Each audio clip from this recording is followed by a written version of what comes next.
Yeah, well, first of all, I think younger voters in some ways have the most to lose or the most to gain from getting this election either right or wrong. Because, one of the things that worries me when I hear Kamala Harris speak is I hear a person who doesn't have strong or sincere views about what she actually wants to do. Set to the side any policy disagreement you might have with Kamala Harris, and I have a lot. And set to the side, by the way, policy disagreements you might have with a person like Barack Obama, and I have a lot there. What I would say for Barack Obama, but I would not say for Kamala Harris, is that he actually has beliefs and thoughts in his head for how he wants to govern the United States of America. And I hate to say that, I don't think you can say this about Kamala Harris.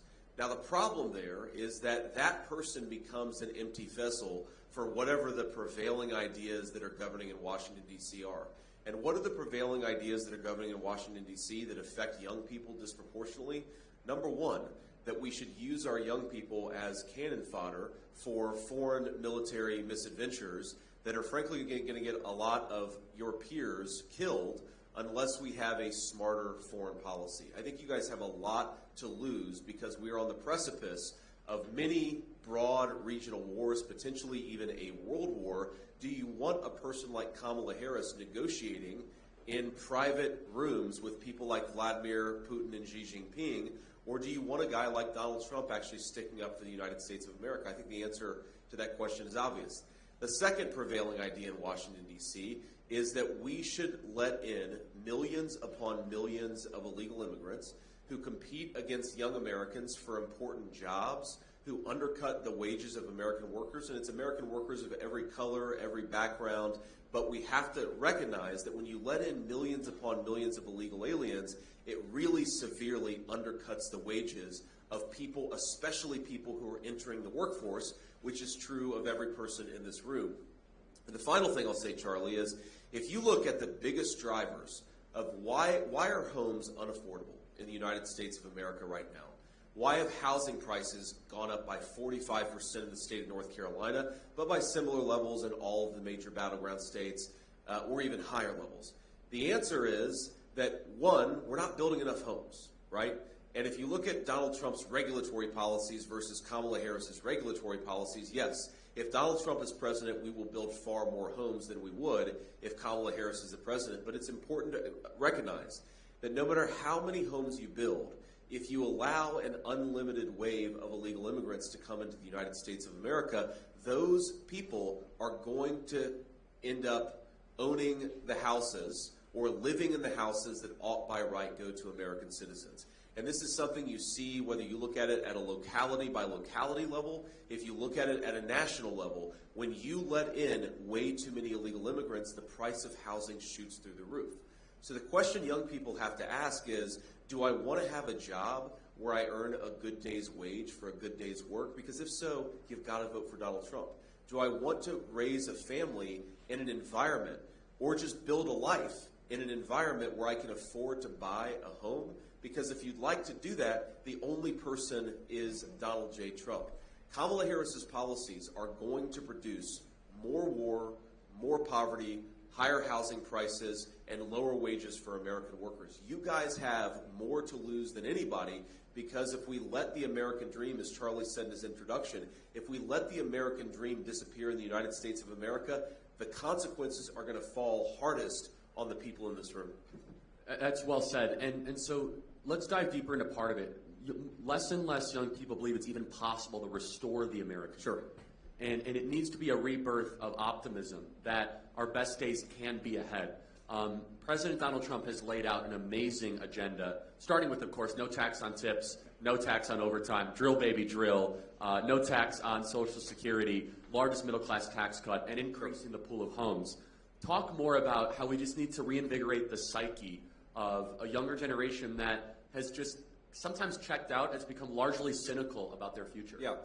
Well, I think the way to reinvigorate America is to do it substantively and to do it with real ideas that are going to improve the lives of our citizens, not with these ridiculous slogans. I mean, you ask Kamala Harris a question, even in a softball interview, and I'll say this for Kamala Harris, I think that every time she answers one of these questions, we pick up about 50,000 or 100,000 votes because, they'll say, what is your specific plan to lower the price of groceries? What's your specific plan to make the American dream of homeownership more affordable, and she'll say, well, I grew up in a middle-class family. Like, okay, I grew up in a working-class family, and that's not a solution to the problems that the country is facing. It's important to talk about your background so people know who you are, but it's also important to talk about the details. And what I think that President Trump is fundamentally proposing is he's trying to make it easier to invest and build things in the United States of America, whether that's a home, a family, a business. He's trying to make it harder to offshore and ship the American dream to other countries. That's fundamentally, if you look at his tax policy, and again, he can talk about the details better than anybody, but you look at his tax policy, it's about if you work, if you build a life, if you're creating a company or working in a business in the United States of America, we are going to make it easier for you to be rewarded for your hard work. If you're shipping jobs overseas, we're going to make it harder for you to do that, and we're going to penalize you for doing that. If you're trying to build a home, if you're trying to unleash American energy, we're going to make those things easier for you. I mean, there are very, very specific things that you can do, I think, to invigorate the American dream and to invigorate the American population. But if you don't have a real plan for how to get this country back on track, people know when they're being lied to. And I think that a lot of people who listen to Kamala Harris, even people who might agree with her ideologically, who might consider themselves more left of center, if you listen to Kamala Harris, pay attention to what she says, she has no plan to make your life better. That's why she's spending all this time talking about Donald Trump and calling her fellow Americans Nazis and garbage. Kamala Harris is way more interested in Donald Trump's past than she is your future. And we need a president who knows that the way to get the country back on track is to govern it effectively, to give people a specific sense of what that vision looks like, and then to implement that vision and let Americans do what they do best, which is build a good life for themselves.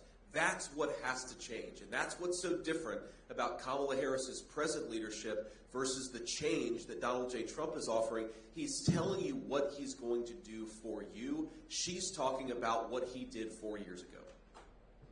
So last question here before we get to some questions. I want to talk about this unique moment of who is coalescing behind President Trump and also who is lining up behind Kamala Harris. First on Kamala Harris, you see these warmongers that have sent young men and women like this in this room to unnecessary no-win wars, such as Liz Cheney, John Bolton, Leon Panetta. But on President Trump's side, you're part of this kind of Avengers team. Sure. And you got Vivek Ramaswamy, you got Elon Musk, Tulsi Gabbard, Bobby Kennedy. You have two people that formerly ran for the presidency as Democrats, the former co-chair of the Democrat Party. You have the most successful entrepreneur of the modern era, Elon Musk. Can you talk about this realignment? Because for people that might be more center-left, I think it's important to realize two people that ran for the presidency as Democrats are now enthusiastically behind Donald Trump. Yeah, so if you guys go back to 2003, I was a senior in high school in 2003. I enlisted in the United States Marine Corps in 2003. And most of you, my assumption is most of you were either not even alive then or were very, very young. And I wish that I could go back in time and tell myself from the perspective of 2003 that if Dick Cheney is in control, if a person with the last name of Cheney is in control of American foreign policy, it is a damn shame and a lot of bad things are going to happen because of it. Because you guys are now, even though you weren't alive then, I can tell you, my old 18-year-old self is coming forward into the future and telling you guys, when a Cheney is telling you how you should live your lives and how you should vote, you should run in the other direction. And that is what you have an opportunity to do.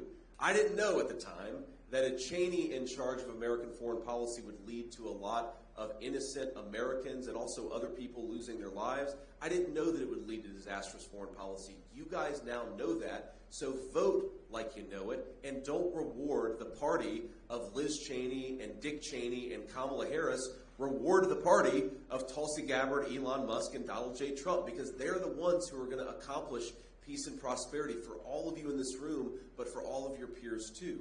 It is an amazing thing. I mean, if you think about this, Tulsi Gabbard probably ended Kamala Harris's presidential run in 2020. Remember, Kamala didn't make it to the primary in 2020 because Tulsi Gabbard observed rightly that Kamala Harris had built her entire career off of throwing a lot of innocent people in prison.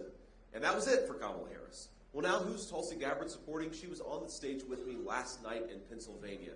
And by the way, Charlie, if talk about your all-time political trades, I love the fact that we traded Liz Cheney for Tulsi Gabbard. That is a hell of a good thing, something I'm very happy about. But you ask yourself, because it's a big change, right? I mean, Bobby Kennedy was a lifelong Democrat, and now he's supporting Donald J. Trump. Tulsi Gabbard, a lifelong Democrat, is now a Republican supporting Donald J. Trump. What has changed? And I think it goes back to basic common sense, okay?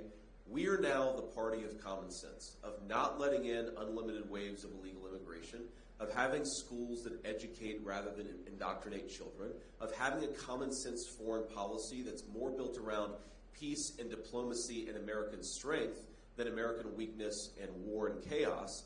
We're the common sense party, and that is really the realignment that's happened. You don't have to agree with me on every issue. You don't have to agree with Donald J. Trump on every issue, but if you think that what's going on in the present moment in the United States of America is just a little too crazy and a little too weird, to use the Democrats' favorite word of this cycle, then you have an opportunity to throw the bums out and give the American people the change that they need. Now, here's another final observation I'll make. I mean, I'm joined today by a very dear friend, and he told me that he just took his kids out of school. Now, I imagine that most of the young people here, probably all of you, don't have children yet, but a lot of you will one day. And do you want to raise your families in a country where you can send your kids to school and have confidence they're going to get a good education? I think that should be the right of every American child and every American parent, is we give a good education to the children who grow up in the United States of America. And I'm just telling you, a friend of mine, a guy I trust very dearly, he just pulled his kids out of school because he doesn't believe that under Kamala Harris's leadership, his kids are getting the education they deserve. Again, you have an opportunity to change that. Vote for Donald J. Trump in 6 days or before. Love it. All right.